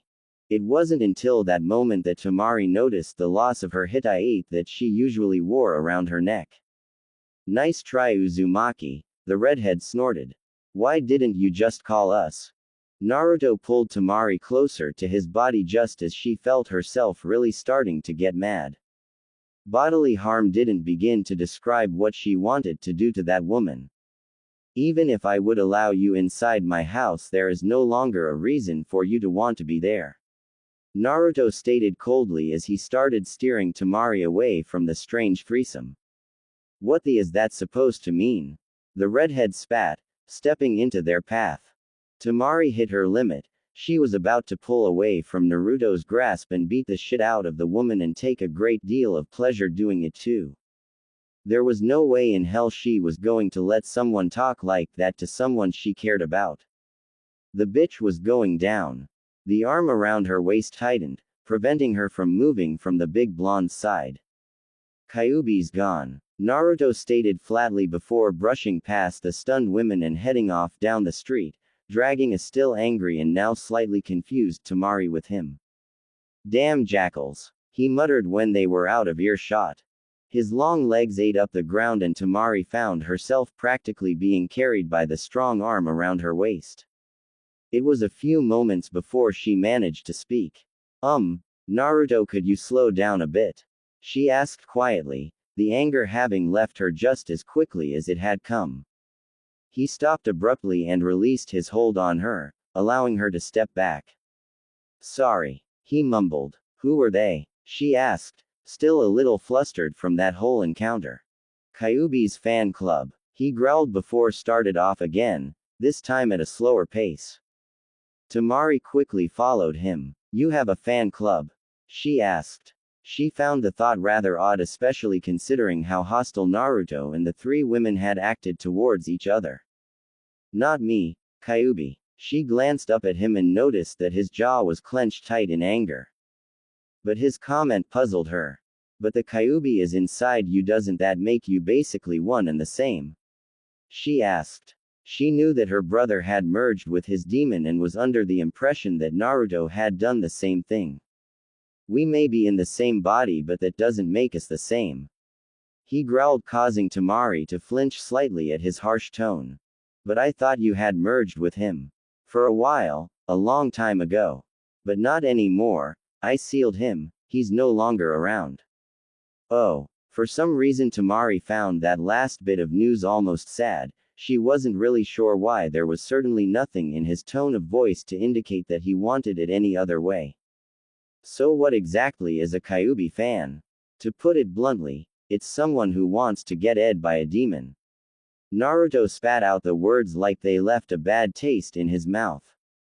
Temari sputtered, completely taken aback by his answer. It was not at all what she had expected to hear. One look at her companion's face told her that he didn't want to talk about it anymore, so she decided to let the subject drop. For now. Instead, she suggested that they stop for some dessert at the ice cream parlor they were passing.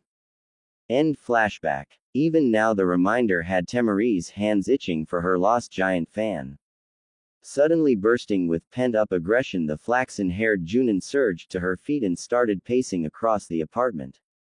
How can anyone treat Naruto like that? She questioned the empty room.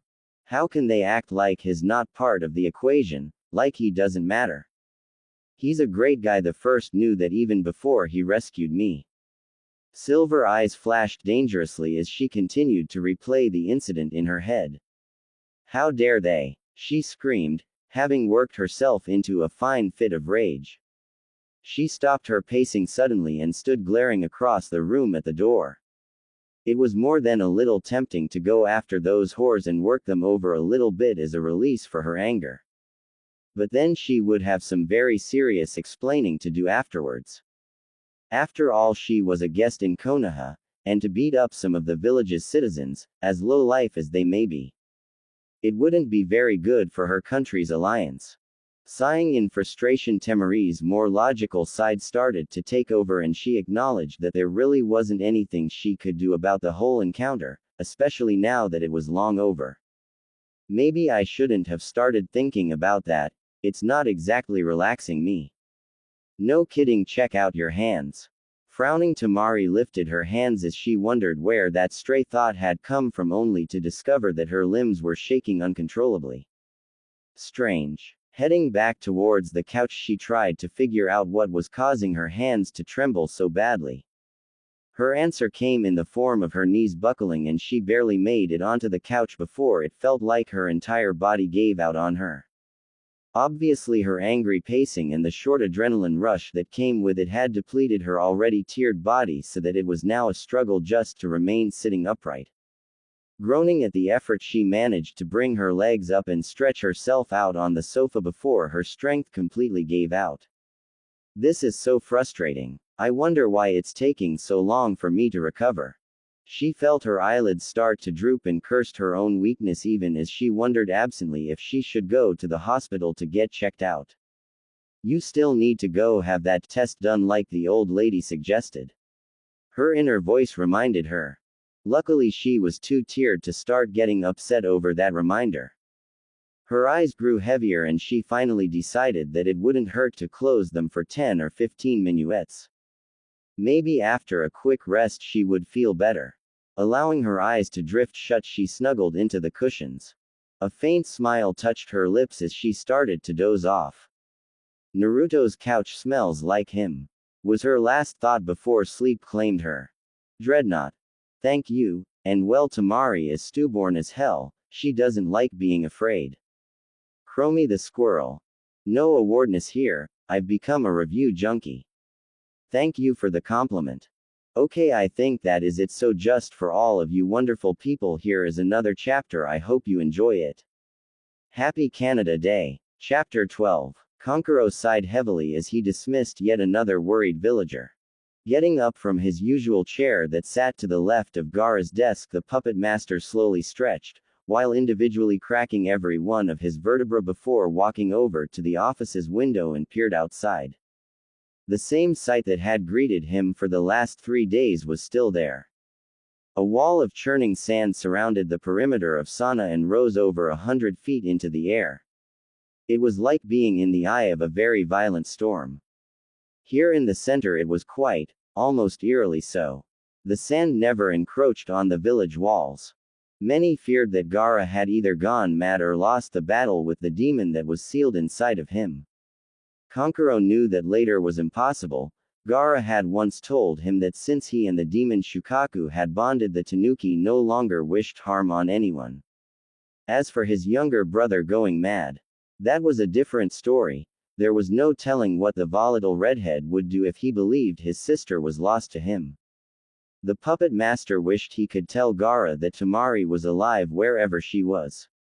But he knew he couldn't. Even if he knew it to be true, there was no way he could reveal how he came by this knowledge. He shook his head sadly. What a family they made. Promises, fears and secrets kept them from ever being completely honest with one another. With himself withholding the most, all because of a promise. Like how he knew after spending much more time with Gaara than Temari did, just how much his older sibling meant to the younger. Even if he did not show it, Gaara, contrary to popular belief, had feelings, well, some anyway. Maybe it was because Temari was the only female in Gaara's life that he was almost obsessive about how he protected her. Kankuro must. It was hard to say. He had a feeling it was more than that, but the younger boy had never given any indication of another reason. A knock sounded on the office door, interrupting the painted man's thoughts. "Come," he called. He moved back to the desk as the door swung open, revealing Gaara's current office assistant, a young brown-haired man named Jajiki, who walked in with several scrolls in his arms. "Several more of our people along with a traveling merchant have appeared," the young man informed Kankuro. "I also have some papers that were supposed to be looked over by the Hokage." "Were any of the new arrivals injured?" Kankuro asked as he reached for the scrolls. This was the part he hated the most when his brother disappeared: paperwork. As Gaara's second, he was obligated to at least look at all the reports that came in when the Hokage was unavailable to do so. "Just the usual nausea, sir," came the reply to his question. The painted Junin allowed a half-smile to touch his lips. Every so often over the last 3 days, someone who had been unlucky enough to have been caught in the sandstorm would be dumped in a rather undignified heap just inside the village gates. Alive and unharmed. That fact alone gave Kankuro some reassurance that Gaara hadn't completely gone off the deep end. Yet, as long as the younger man was going out of his way not to harm anyone, there was hope he would still come out of this, for lack of a better word, tantrum in one piece and as his usual self. Hopefully it would all be over soon. After all, how long could even a demon vessel keep up with that kind of chakra output? "Sir, may I ask you something?" Jajiki asked. Kankuro looked up from that scroll he was opening. "Of course. Why aren't you sitting behind the desk?" The young man obviously thought the way his boss's right hand was sitting, having to twist his upper body in order to use the desk surface for any kind of writing, had to be very uncomfortable. When in fact it didn't bother the painted Junin in the slightest. It wasn't the question the puppet master had expected, but at least it was a refreshing one. "My brother is the Hokage, not I. I would not presume to take his place in any way." He gave the young man a pointed look before turning his attention back to the scroll he held. "We will simply manage his affairs until his return." "Of course." Jajiki bowed and left the office. "You better get back to normal soon, Gaara. We need to continue our search for Temari, and I'm not doing all your paperwork for you." Kankuro grumbled at his absent brother. Temari concentrated on taking deep, even breaths. She could do this. She had been having a good day, a good 20 hours actually. Yesterday afternoon she had fallen asleep on Naruto's couch and hadn't stirred again until her host had come home from work. Naruto had then made an excellent dinner and they enjoyed a pleasant evening together before heading off to bed. It still amazed her that after sleeping most of the day she had still been tired enough to drop off almost immediately. Best of all, she didn't dream at all and had woke up refreshed and feeling much more energetic. Her goofy blonde host had already left for training by the time she got up, but he had left a note saying he would see her at noon and told her not to overdo it. She had actually laughed at the letter. He was worse than her brothers. But not wanting to end up like she had the day before, she had confined herself to doing a couple loads of laundry and sweeping the floors. Even if she did still find it weird that she was liking housework. The rest of the time she had gone through several series of stretching exercises. She wanted to get back to her training as soon as she could, but seeing as her body just wasn't up for it yet, she figured stretching was at the least a good start and did not require a large amount of energy. She had been quite bored all morning, so her mind had started to wander. She knew that her brothers would have been notified of her whereabouts by now. It usually only took a messenger 2 days at the most to go between the two villages, so more than likely the overbearing duo would be on their way to Konoha by now. As much as Temari wanted to rejoin her brothers, she was not looking forward to Kankuro teasing her about letting herself get captured. And he would do it too, especially since she had decided to keep most of the details to herself. She would much rather take his joking than his pity. The only drawback to her decision was that she had to get back to normal as quickly as possible. Her two siblings were far too observant for her to get away with acting as she had the day before. And if Gaara demanded an explanation for why she was as jumpy as a rabbit, she wouldn't have any other choice but to tell him the whole story. So after going out to lunch with Naruto, she had once again insisted on heading back to his place on her own. But first she had decided to take a detour and just wander around a bit. She had to get used to interacting with people on her own again. And that was how she had gotten to where she now stood staring up at the Konoha hospital. The logical side of her brain told her she really needed to go in and have that pregnancy test like the old woman Anna had told her to. The same logic said it would be better to do that here rather than in Sana and before her brothers showed up. It was the other more terrified part that didn't want to know, that argued that with all the injuries and blood loss she had sustained it would be impossible, so why go through the whole embarrassing process? So now Temari stood rooted to the spot trying to decide what to do. Temari-san. The sand ninja nearly jumped out of her skin as the greeting took her by surprise. I'm sorry if I startled you. Hinata chuckled softly as she approached. Upon recognizing the Hyuga, the blonde kunoichi relaxed and even managed a wobbly smile. I'm afraid you caught me daydreaming, she told the pale-eyed woman. Hinata smiled in understanding. You're alone. Temari commented, having noticed the absence of Hinata's two children. Yes, they're at home with Shino today. I was just on my way to take my shift at the hospital. She replied.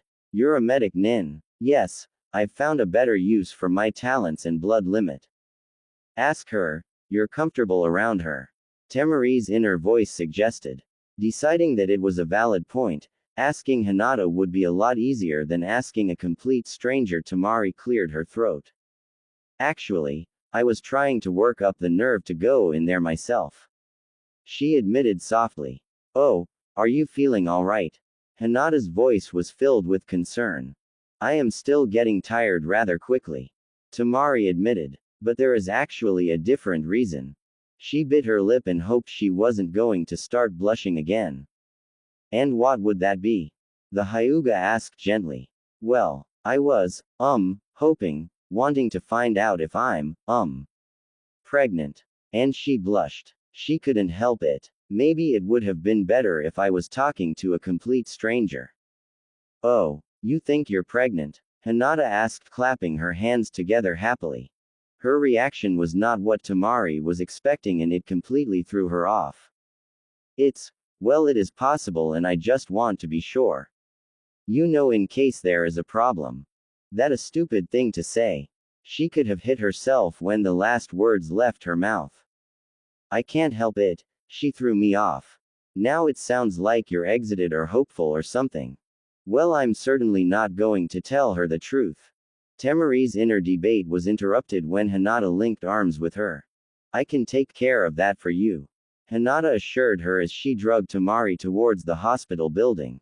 Having no idea how to get out of the situation now that she was in it. The blonde Junin had no choice but to go along for the ride. 20 minutes later, the rather shell-shocked Sand Kunoichi found herself alone in an examination room, nervously waiting on the Hyuga woman. A moment later, Hinata breezed through the door, now sporting a white coat over her clothing. Good, you're changed, hop up on the table.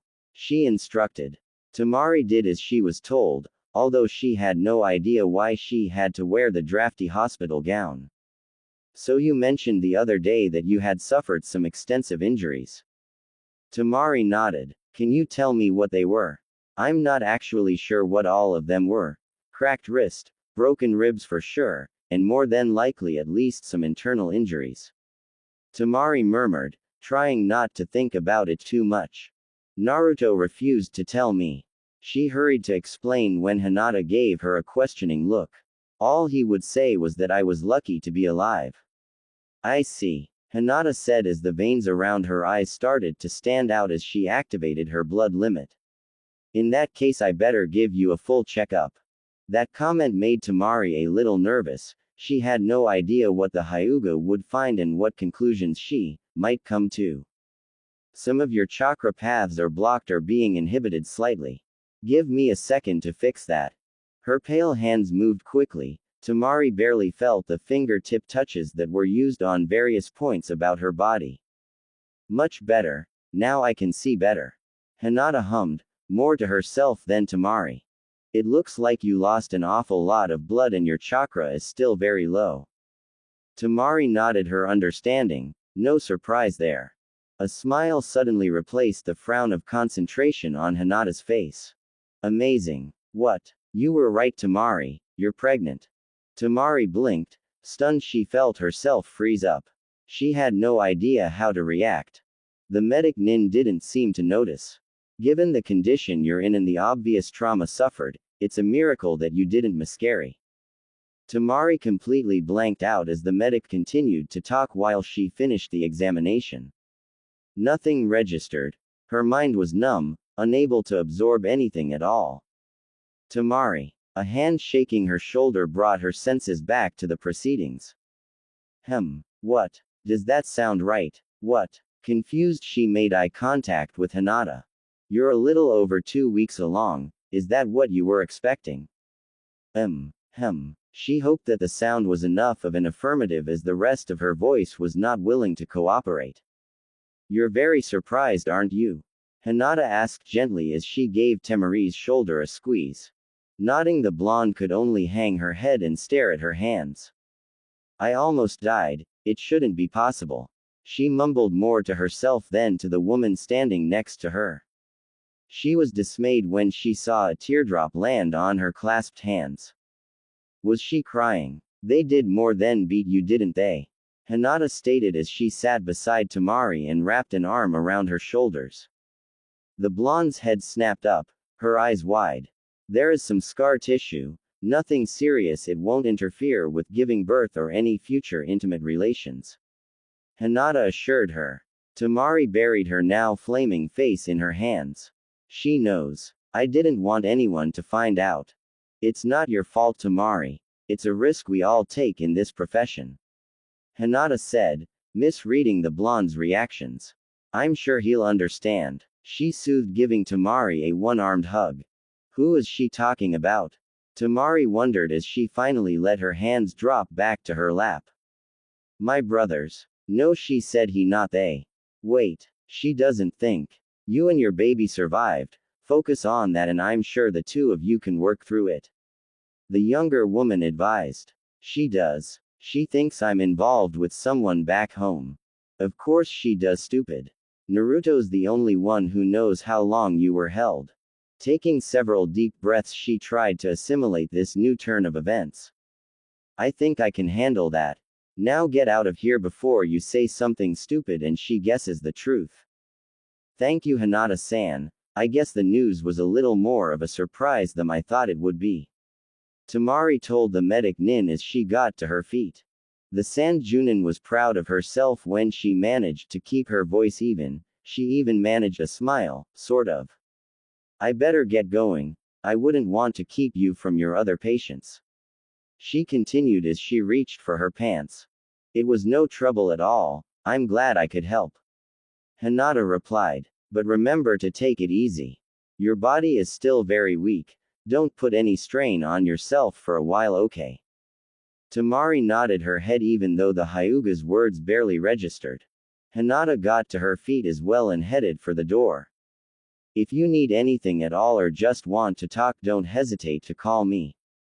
I won't. Temari managed to reply as she tied the string in the waistband of her pants. I won't be calling for help. She thought. I'm not a complete invalid. I'll see you later then. With a wave, Hinata was gone.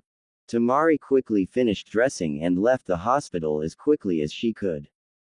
She kept a fast pace all the way back to Naruto's apartment. During the 10-minuet walk, she refused to think about anything other than putting one foot in front of the other. And she was successful until she was once again inside the flat and sitting on the couch staring at the closed balcony doors. That's when the reality of the situation slowly started to sink in. Then she found herself swamped with a myriad of emotions, thoughts, fears, and denials. "This can't be happening to me," she whispered. Curling into a fetal position, there was nothing she could do but sob. Hinata was very happy for Temari. There was nothing more amazing than bringing a new life into the world. But at the same time, she felt a touch of disappointment. After watching the way the kunoichi from Sand interacted with Naruto and he with her on their little joint shopping excursion, the former heir to the Hyuga clan had started to hope that maybe there was something growing between the two of them. Hinata loved Naruto like a brother and enjoyed a very close relationship with him. Although neither of them ever spoke of it, she knew the sunny blonde felt the same way. They were family. Because of this, the pale-eyed woman knew he was very lonely and had been hoping that he would find someone to love. It had been years since the Kitsune vessel had been in any sort of a romantic relationship, and it had not ended well. Hinata feared that the bad experience had turned him off of trying to find someone to share his life with. Hinata sighed as she finished filling out a file for Temari and moved to flip through the list of duties she had for the day. Temari was obviously involved with someone in her home country, or had been at least. The medic nin stopped and tapped her pen against her lips. She had not missed the slight tensing of the Sand Junin's body when Hinata had mentioned the baby's father. The pen ended up between her teeth as the Byakugan user mulled over the idea of finding a way to question Temari further about that particular subject in the near future. Finally, she decided to stop and see the blonde in the next few days to have a nice visit without any children or men present. Satisfied with that plan of action, Hinata happily started her rounds. "But sensei," the girl whined, not for the first time that day. "Mika, for the last time. I cannot and will not have you transferred to another team," Naruto stated firmly. It was the second time that day the new genin had managed to corner him and beg to be moved to a different cell. "But I don't want to have to see that jerk every day," Mika retorted, stomping her foot for emphasis. "Toya apologized, so I don't see the problem," Naruto returned as he continued walking. "I hate him," the girl shrieked as she jumped into his path to stop him from leaving. Sighing, he knelt down so he was closer to her eye level. It amazed him that Mika's group had passed their teacher's test with the way the girl was going on about her teammate. "Listen to me, Mika. This is the one and only time I'm going to say this, and then we will not talk about it again." The girl looked at him sullenly and folded her arms in front of her. "If you are going to be a ninja, there will be many times that you will have to work with people that you don't like. So right now you have two options. You can either learn to work with Yori, Toya, or..." He watched her green eyes light up hopefully. "You can quit," he finished bluntly. He had to bite back a chuckle at the shocked look on her face. What did she expect him to say? He was in no position to play favorites and he wouldn't have moved her even if he could. She needed to learn. "What? Those are your options? No negotiation." The girl looked totally crestfallen. Her arms fell to her sides and she stared at her feet. After a short silence, she mumbled, "I won't quit." Naruto did smile then. "That's my girl." He ruffled her Kelly-colored hair as he got back to his feet. "You should head home for super before your aunt and uncle start to worry." But the girl didn't budge.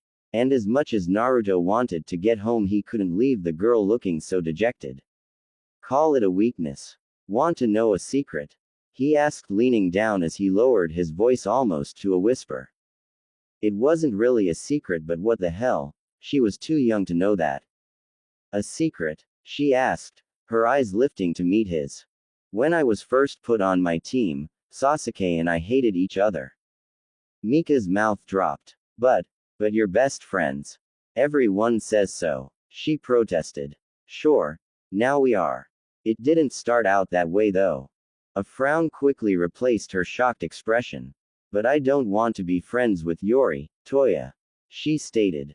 Naruto chuckled as he straightened. He should have known it wouldn't be that easy with this girl. Then why don't you just focus on improving and working on your teamwork skills? If you work hard enough, I bet you can surpass him, even if you are a year behind. He told her with a wave as he turned to reassume his walk home. He didn't miss the sparkle that appeared in the girl's eyes at his suggestion. I probably shouldn't have said that, he decided when Mika headed off with an almost gleeful grin on her face. Poor Toya. Shrugging, he continued on his way. Oh well, it will keep the boy on his toes. It will be very interesting to see them in their Chunin exams. Those two will make one hell of a team if they ever learn to get along. Chuckling at the thought, Naruto quickened his pace. He was late getting home as some last minuet mission reports had come in and he had to at least look them over before calling it a night. Normally staying late was not a problem, but since he had a house guest it was not sitting well with him. He hoped that Temari had at least gone ahead and eaten without him. It was already 8 o'clock, he realized as he glanced at his watch, and most of Konoha had retired indoors for the evening. He was also looking forward to just relaxing a bit. He had had a small nagging headache most of the day and it was starting to wear on him. 5 minuets later he was unlocking the door to his apartment. Pushing the door open, he was surprised to find the flat as dark as it was outside. Temari must have gone to bed early. I guess she's still not quite back on her feet yet. He pushed aside the disappointment he felt at not being able to see her before he retired for the night. In just 2 days he had gotten used to her being in his home and he found he was enjoying the company, probably more than he should, as it was a temporary situation. Shedding his sandals and quietly closing the door, he made his way to the kitchen where he switched on the small light over the stove. No sense in accidentally waking up his house guest, he decided. Grabbing an apple off the counter, he munched on it while he opened the fridge and tried to decide what to eat. He caught a movement out of the corner of his eye and straightened to look over at the living room area. A slight smile touched his lips when he spotted Temari curled up on the couch. She fell asleep again. Closing the fridge, he finished his fruit, then decided to move his guest to the bedroom. He knew from experience that the couch wasn't all that comfortable. It wasn't until he was beside her and leaning down to pick her up that he saw the remnants of tears reflecting the light from the kitchen. What the hell? Brushing aside some stray locks of hair that had escaped her braid, he inspected her face closer and found that her eyes were puffy and red from crying. Something had obviously happened to upset her and he wanted to know what it was. Kneeling down beside the couch, he gently rubbed her shoulder and sighed. Temari, wake up, babe. He called softly. It took a few moments for her to respond and for her eyes to slowly flutter open. Naruto. A faint smile accompanied her greeting. What's wrong, babe? He asked as he continued to stroke her side. Her brows furrowed in confusion at his question. You've been crying. He clarified, his hand leaving her shoulder and moving to touch a finger to her cheek. She was obviously not yet completely awake because it seemed to take her a moment to remember what had upset her. Maybe it wasn't a big deal in the first place. I'm probably just getting paranoid, he decided as she pushed herself into a sitting position while he pulled back to sit on the floor so as not to crowd her. Temari's eyes moved around the dimly lit room as if trying to find the answer to his question. Naruto was just about convinced that there was nothing really wrong when her eyes suddenly started filling up with tears. Temari, what? She threw herself off the couch and into his arms before he could finish the question. Here we go again. He sighed silently as she began crying in earnest. It wasn't that he had anything against crying in general. Hell, as far as he was concerned, Temari had good reason to blubber away all she wanted. It was just that she had been doing so well after that first night back in Konoha that he had figured that she had pretty much gotten her balance back. It looked like he had been wrong. And then there was the fact that he felt like he wasn't doing very much to help her. He wanted to comfort and reassure her, but he didn't really think that just holding her until she stopped crying was really all that helpful. He wished there was something he could actually do. Taking some sort of action was always easier than just sitting there with her soaking the front of his shirt. Not that he minded holding her, quite the opposite in fact. He would love to hold her more often. It was just, he felt so powerless when she was like this. It took the young man a few minuets to realize that his thoughts had kind of wandered off on their own. The only good thing was that Temari wasn't crying nearly as hard as she had been at first. Can you tell me what's wrong? He finally asked gently. She hiccuped once and her tears seemed to subside a little more. My life is over, she mumbled against his chest. Hey, that's not true. He protested quietly as he gave her a light squeeze before starting to rub small circles on her lower back. Things will get better, you just have to give it a little time, that's all. He felt her fingers at his back start to tangle in the material of his shirt, a sure sign that something was still bothering her. Taking a deep breath before slowly releasing it, Naruto decided not to ask her what was wrong, again. It never seemed to work anyway. So far Temari had always ended up telling him what was troubling her, eventually. It made little sense to do anything until she was ready, even if that meant all he could do was simply sit and hold her until she finished calming down. What was one more sleepless night? Temari's fingers tightened at his back momentarily, but it took Naruto a moment to realize that she had also spoken again. But he completely missed whatever it was she had said. What was that, Temari? He asked. Even as a part of him found it strange that he had not heard her. With his hearing he could pick up a sound from miles away at times. He was distracted from that thought when Temari pulled away from him slightly. There was a sinking sensation in his gut when she brought her arms up to her chest defensively, even if she didn't move off of his lap. She turned her face away from him so that her flaxen bangs hid her face from his view. I'm pregnant, she whispered softly. Naruto froze, his body tensing. Something wasn't right, he thought he heard her say. But that wasn't possible.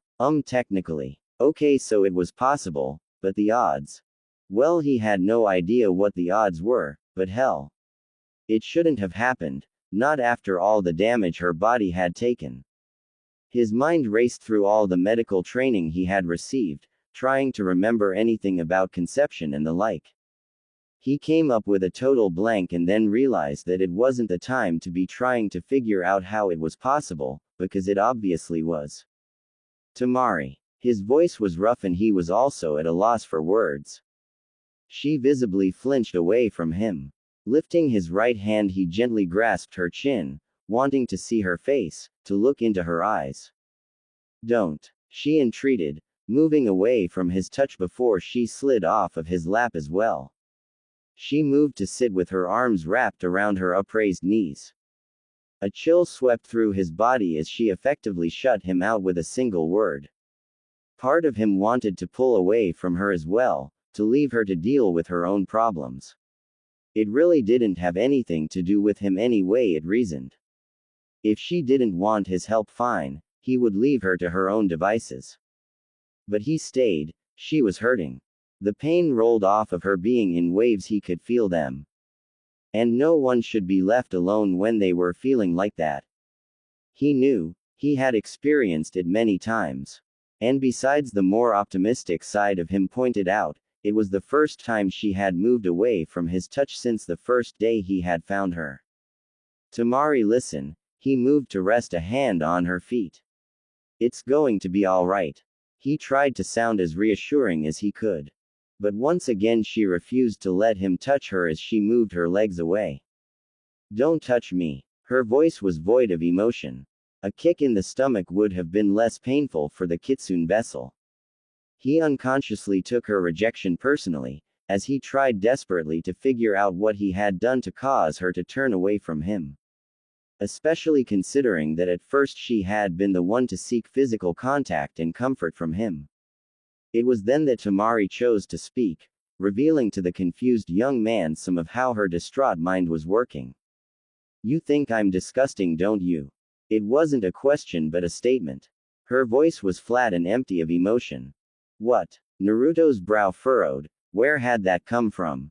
There's no way to hide it now. Her silver eyes stared off into space as her body started rocking back and forth. Everyone will know. Naruto eyed his head, trying to decide where she was going with that particular line of thought. I feel dirty, like I was violated all over again. Tears started to form in her eyes yet again. I don't know anything about babies, how am I supposed to take care of it? She didn't give Naruto a chance to answer before her voice turned hard and angry. Bastards. She spat. I'm going to kill them. Her lips twisted in an evil, almost deranged smile. Yup. Kill them dead, one at a time, nice. And slow. When she then switched back to being teary-eyed, Naruto seriously started to question her sanity. Nothing she said made any sense, at least not when it was put all together. Upset he could deal with, anger was understandable as was a blubbering incoherent individual. But all of those variations mixed together were starting to scare him. Once she got started, Temari never paused long enough to let him say or do anything. In fact, it was like she was no longer even aware of his presence. The blonde shinobi was starting to consider sending for Tsunade. She would know what to do. And yet he hesitated. He knew Temari wouldn't want any attention drawn to her.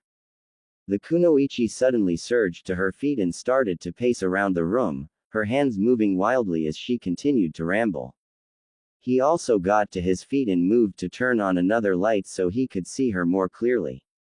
He tried talking to her several times, but she always cut him off. And he was also having trouble keeping up with her rapidly changing emotions. Torture. Yup, torture is good. She rubbed her hands together almost gleefully. Long and slow, make them scream for once. This cannot be happening, it's impossible. There is no way it could have survived. I'm dreaming, that's it, another freaking nightmare. Her head nodded vigorously as she agreed with herself, and that's when Naruto decided he needed help. He headed for the door, then decided that he probably shouldn't leave her alone, so he figured sending a clone was a better idea. He had just formed the first sign of the jutsu when Naruto. He turned to find Temari now standing behind him instead of rapidly marching around the room. And for the first time since she had moved into his arms, she was looking him directly in the eye. Her silver eyes full of pain and uncertainty. Naruto. Her lower lip trembled as she took a small step towards him. I'm scared, she confessed, her voice hoarse. Naruto dropped the partly formed jutsu and slowly reached a tentative hand towards her. He wasn't sure what he would do if she turned away from him again. I know you are Temari. But this time she didn't hesitate. Her pale cold hand slid into his and she moved willingly when he gently drew her towards him. I don't know what to do, she whispered before burying her face in his chest. You're going to be just fine, Temari. Naruto told her as he once again wrapped his arms around her and held her close. But you need to calm down now. He felt her nod against his chest and her body relaxed a little against him. Taking a couple deep breaths, Naruto was just glad he had somehow managed to weather the emotional storm the slight woman had created as easily as she wielded her giant fan to form whirlwinds. After a few moments of silence, he decided that the best thing to do now would be to get the woman in his arms into bed. She was exhausted and obviously not thinking straight. A good night's rest would do a world of good, for them both. He wasn't sure if he could handle another go-round like that. You need to get some sleep, he told her. Then you can take a fresh look at this in the morning. With that said, he reluctantly stepped back, releasing his hold on her, intent on getting her comfortable and settled for the night. But Temari remained rooted to the spot. What's to look at? She intoned flatly. I'm pregnant, like millions of women before me. Only instead of a loving partner, I get knocked up by four intent on getting their jollies off me by force because it just so happens that they get off on hearing a woman scream. Naruto had no idea what to say to that, so he just captured one of her hands and gave it what he hoped was a reassuring squeeze. I should have died, but instead here I am. And her eyes suddenly widened as if a realization had just come to her. A moment later, her breathing started to increase. Oh my god, oh my god.